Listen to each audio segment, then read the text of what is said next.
Assalamualaikum warahmatullahi wabarakatuh. Perkenalkan, nama saya Zurianti dengan NIM 1872150003. Saya dari Prodi Pendidikan Ekonomi kelas reguler plus. Adapun mata kuliah yaitu kurikulum dan buku teks ekonomi. Dan dosen pengampu yaitu Ibu Ayu Nurul Amalia MPD. Dan adapun tujuan saya membuat video pembelajaran ini ialah untuk memenuhi tugas ujian akhir semester dan juga sebagai bahan pembelajaran saya dan teman-teman sekalian. Dan saya adalah mahasiswi semester 3 dari Universitas Pancasakti Bekasi. Adapun materi yang akan kita bahas pada kesempatan kali ini yaitu tentang modul ajar yang bertemakan tentang kebijakan moneter dan kebijakan fiskal. Pembahasan yang pertama yaitu tentang kebijakan moneter. Selanjutnya yaitu pengertian kebijakan moneter, yaitu bagian dari sistem ekonomi dan kebijakan yang bertujuan untuk mencapai keseimbangan sistem internal dan eksternal serta tercapainya tujuan ekonomi makro yang dimana internal yaitu pertumbuhan ekonomi yang tinggi, stabilitas harga, pemerataan pembangunan, dan eksternal yaitu neraca pembayaran. Lalu adapun tujuan ekonomi makro yang pertama menjaga stabilisasi ekonomi yang dapat diukur dengan kesempatan kerja, lalu yang kedua kestabilan harga serta neraca pembayaran internasional yang seimbang. Adapun pengertian kebijakan moneter yang lainnya yaitu apabila kestabilan dalam kegiatan perekonomian terganggu, maka kebijakan moneter dapat dipakai untuk memulihkan atau tindakan stabilisasi.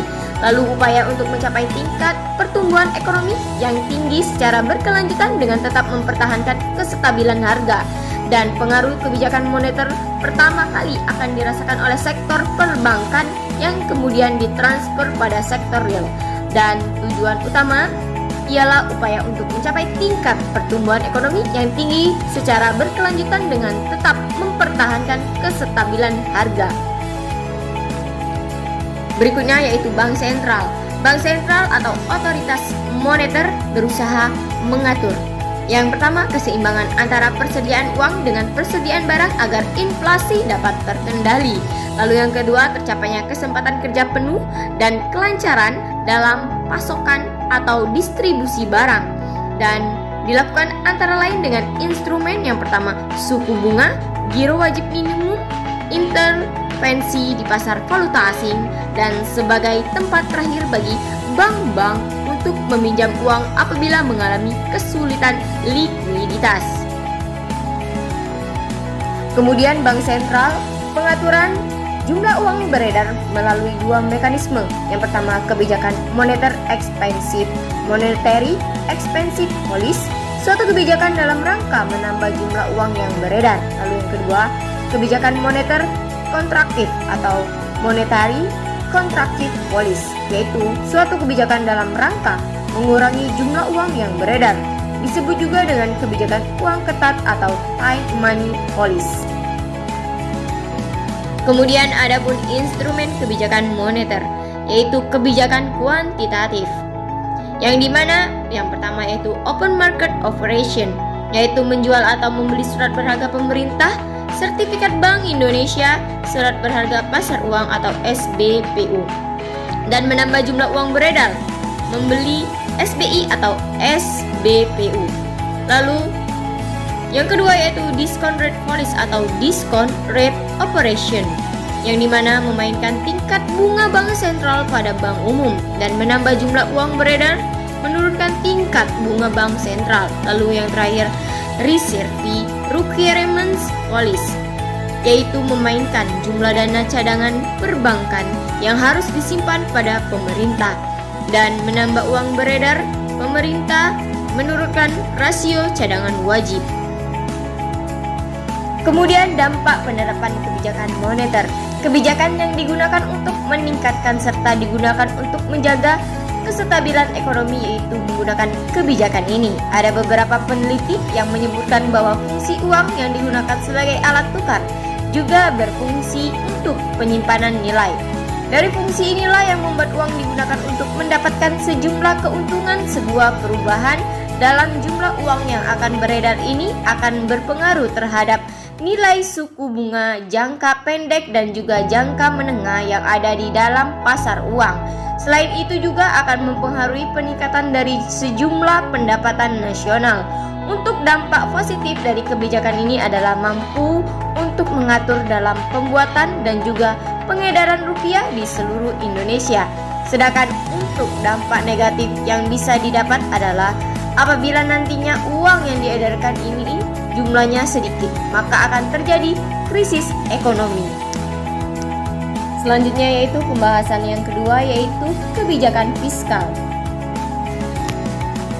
Lalu berikutnya yaitu pengertian kebijakan fiskal, yaitu kebijakan yang dibuat pemerintah untuk mengarahkan ekonomi suatu negara melalui pengeluaran dan pendapatan berupa pajak pemerintah, dan instrumen utama kebijakan fiskal adalah pengeluaran dan pajak. Perubahan tingkat dan komposisi pajak dan pengeluaran pemerintah dapat mempengaruhi variabel-variabel berikut, yaitu permintaan agregat dan tingkat aktivitas ekonomi, pola persebaran sumber daya, dan distribusi pendapatan. Adapun instrumen kebijakan fiskal yang pertama yaitu pajak. Pajak merupakan sektor instrumen kebijakan fiskal yang dapat dikontrol untuk mempengaruhi naik dan turunnya daya beli masyarakat. Lalu yang kedua, pengeluaran belanja.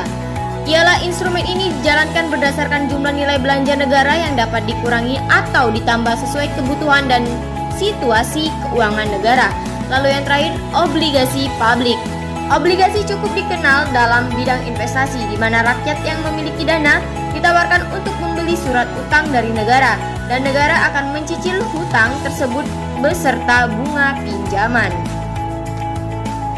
Berikutnya yaitu tujuan kebijakan fiskal, yaitu menentukan arah, tujuan, sasaran, serta prioritas dari pembangunan nasional dan pertumbuhan ekonomi suatu negara dan bangsanya. Lalu mendistribusikan sumber-sumber daya ekonomi dan kegiatan ekonomi agar seimbang menuju keadilan dan kemakmuran, dan menstabilkan perekonomian dan mengurangi pengaruh goncangan ekonomi menuju ke arah terciptanya kesempatan kerja dan pertumbuhan ekonomi yang mantap. Dan adapun dampak kebijakan fiskal terhadap perekonomian bangsa, yaitu ada dampak positif dan dampak negatif. Yang dimana dampak positifnya yang pertama, peredaran atau perputaran barang lebih cepat. Lalu yang kedua, produksi barang-barang bertambah karena keuntungan pengusahaan bertambah. Lalu yang ketiga, kesempatan kerja bertambah karena terjadi tambahan investasi. Dan yang keempat yaitu pendapatan nominal bertambah tetapi real berkurang karena kenaikan pendapatan kecil. Dan adapun dampak negatifnya yaitu yang pertama, harga barang-barang dan jasa naik. Lalu yang kedua, nilai dan kepercayaan terhadap uang akan turun atau berkurang. Dan yang ketiga, menimbulkan tindakan spekulasi. Dan yang keempat, banyak proyek pembangunan macet atau terlantar. Lalu yang kelima, kesadaran menabung masyarakat berkurang. Dan selanjutnya yaitu perbedaan kebijakan moneter dan kebijakan fiskal. Dasar perbandingan yaitu pengertiannya, kebijakan fiskal yaitu kebijakan yang dikeluarkan pemerintah sebagai penerimaan dan pengeluaran pajak untuk mempengaruhi ekonomi sebuah negara, Kementerian Keuangan. Lalu sedangkan kebijakan moneter yaitu sebuah kebijakan yang digunakan oleh Bank Sentral untuk mengatur jumlah uang beredar dalam pasar Bank Indonesia. Lalu pelaksananya, kebijakan fiskal itu yaitu Kementerian Keuangan, sedangkan kebijakan moneter yaitu Bank Indonesia. Lalu sifatnya, kebijakan fiskal yaitu kebijakan fiskal berubah setiap tahunnya, sedangkan sifat kebijakan moneter yaitu perubahan dalam kebijakan moneter tergantung pada status ekonomi bangsa. Lalu berhubungan dengan berfokus pada kebijakan fiskal yaitu pendapatan dan pengeluaran negara, yaitu pertumbuhan ekonomi, sedangkan berhubungan dengan berfokus pada kebijakan moneter yaitu bank dan kontrol kredit stabilitas ekonomi. Dan instrumen kebijakan fiskal yaitu tarif pajak dan pengeluaran pemerintah, sedangkan instrumen kebijakan moneter yaitu suku bunga dan rasio kredit. Lalu pengaruh politiknya yaitu kebijakan fiskal ada pengaruh politiknya, sedangkan untuk pengaruh politik pada kebijakan moneter itu tidak ada. Adapun hubungannya dengan profil pelajar Pancasila, yaitu Profil pelajar Pancasila yang relevan dengan pembahasan materi di atas adalah pribadi yang bernalar kritis, kreatif, bergotong royong, bersikap demokratis, dan beriman bertakwa kepada Tuhan Yang Maha Esa. Lalu, bernalar kritis adalah salah satu soft skill yang perlu dimiliki setiap orang, khususnya para pelajar dan pekerja. Dengan bernalar kritis, seseorang dapat mengidentifikasi, menganalisis, dan mengevaluasi masalah yang terjadi di sekitarnya. Lalu, menurut KBBI, Kamus Besar Bahasa Indonesia, kreatif adalah kemampuan untuk menciptakan atau daya cipta. Untuk itu, siswa diwajibkan bisa berkreativitas, juga dapat bermakna sebagai kreasi terbaru dan orisinil yang tercipta.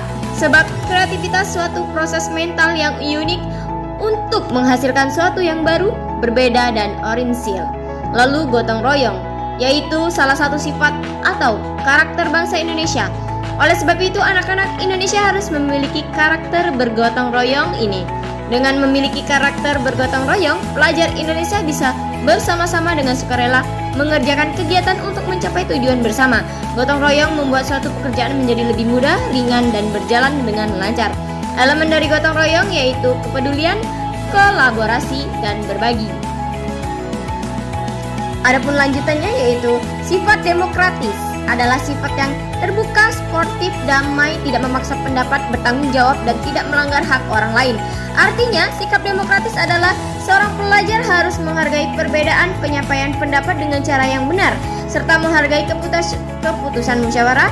Di lingkungan sekolah, sikap demokratis ditunjukkan dalam pemilihan ketua kelas yang melibatkan semua murid di kelas untuk mencapai kesepakatan.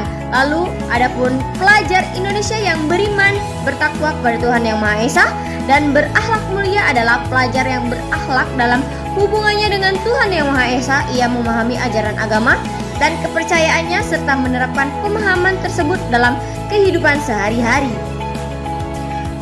Oke, baiklah, adapun kesimpulan dari materi yang saya bahas yaitu yang pertama, kebijakan moneter adalah suatu usaha dalam mengendalikan keadaan ekonomi makro agar dapat berjalan sesuai dengan yang diinginkan melalui pengaturan jumlah uang yang beredar dalam perekonomian.